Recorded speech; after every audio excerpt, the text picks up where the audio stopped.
Hello guys, welcome back to my channel আহার Bangla lifestyle. তো আজকে একটা দারুণ রেসিপি নিয়ে চলে এসেছি, সেটা হচ্ছে বিরিয়ানি মশলা। আমি এই মশলাটা কোনো দিনই বাইরের থেকে কিনে আমি কিন্তু বিরিয়ানি বানাইনি, সবসময় নিজেই ঘরেই বানিয়েছি এবং দারুণ ফাটাফাটি একটা ফ্লেভারের মশলা তৈরি হয়। তো ভাবলাম তোমাদেরকে এটা শেয়ার করি, কারণ এই মশলাটা তুমি যদি একবার বানাও তুমি বারে বারে বিরিয়ানি করতে ইচ্ছা করবে এবং শিখেও যাবে তোমরা বিরিয়ানিটা। এটুকু না আমি শিওর বলতে পারি, কারণ কতটা পরিমাণে কি করছি, কতটা দিয়েছি সবই তোমাদেরকে বলে দিচ্ছি। তো দেখতে থাকো। দেখো আমি ছোটো বড়ো বলে 3টে তেজপাতা দিয়েছি এবং তার সঙ্গে জায়ত্রী, যেটা এই ফুলটা আমি দিয়েছি হচ্ছে একটা বড় দিয়ে দিলাম। তারপর এবার নাটমেগ জায়ফল, সেটাকে আমি হাফ দিয়েছি। এটা কখনোই একটা দেবে না, এই পরিমাণ অনুযায়ী বলছি, কিন্তু এর ডবল হলে পরে তখন একটা দেবে। আমি কিন্তু যে পরিমাণগুলো বলছি সেই অনুযায়ী কিন্তু এটা হাফটাই যাবে, তার থেকে বেশি যাবে না। এবার হচ্ছে এলাচ আর দারচিনি বলে দিচ্ছি। ছোটো এলাচ যেটা, সেটা হচ্ছে 5-6টা যাবে।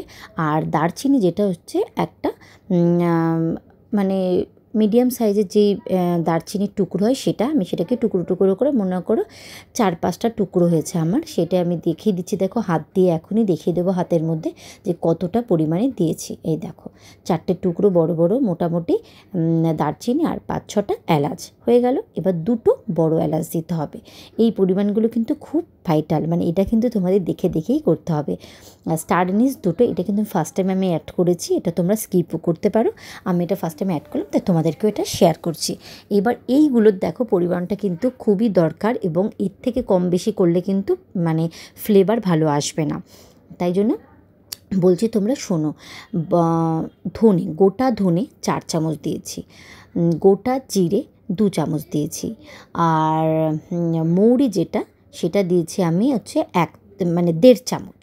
এই যে সাজিরে যেটা, সেটা 1 চামচ, ব্ল্যাক পেপার 1 চামচ, হোয়াইট পেপার 1 চামচ, আর কাবাব চিনিও 1 চামচ। তাহলে আমি পরপর বলে দিলাম যে কি কি দিয়েছি আমি আর কতটা পরিমাণে দিয়েছি। এর থেকে কিন্তু একটু কম একটু বেশি দিলে কিন্তু এই ফ্লেভারটা আসবে না এবং বিরিয়ানি মশলাটা একদমই ভালো হবে না। নাই তেতো তেতো ভাব হয়ে যাবে, নাহলে একটা ভালো যে গন্ধটাই, যে আমি যে হালকা করে যে আমি কিন্তু কড়াইটা হচ্ছে আয়রনের কড়াই, আমি এটা হালকা করে যে আমি ভাজছি না, একটা যে ফ্লেভারটা, যে গন্ধটা সারা ঘরময় কি সারা ফ্ল্যাটময় ছড়িয়ে গেছে।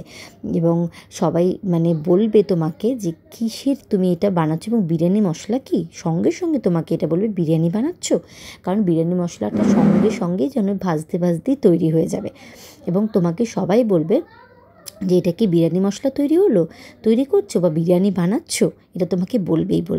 এবং যাই হোক, এবার দেখো আমি ড্রাই রোস্ট খুব ভালোভাবে আমি করে নিচ্ছি, এবং গন্ধটা যতক্ষণ না আসবে ততক্ষণ আমি সুন্দর করে রোস্ট করে, একদম পোড়াবে না কিন্তু, একদম কম আঁচ দিয়ে এটাকে ভালো করে ড্রাই রোস্ট করে মিক্সিং জারে আমি দিয়ে দিলাম। দিয়ে এটাকে আমি সুন্দর করে মিক্স করে নিলাম।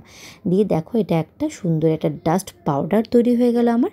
এবার এটা একটা এয়ারটাইট কন্টেনারে কিন্তু রাখতে হবে, কাচের বোলে রাখলে বেশি, বলছি কাচের কন্টেনার রাখলে বেশি ভালো হয়, একদম এয়ারটাইট। আমি ওটাতেই রেখেছি এবং এটাতে 2-3 বার বিরিয়ানি কিন্তু তোমার হয়ে যাবে। তো কেমন লাগলো বিরিয়ানি মশলার রেসিপি? যদি ভালো লাগে লাইক শেয়ার সাবস্ক্রাইব করতে একদম ভুলো না। তো এখন টাটা, পরে একটা কোনো রেসিপি নিয়ে তোমাদের কাছে চলে আসবো। তো এখনকার মতো এই বিরিয়ানি মশলা নিয়ে বিরিয়ানি বানিয়ে তোমরা দেখে নাও যে কেমন হয়েছে। তো এখন টাটা।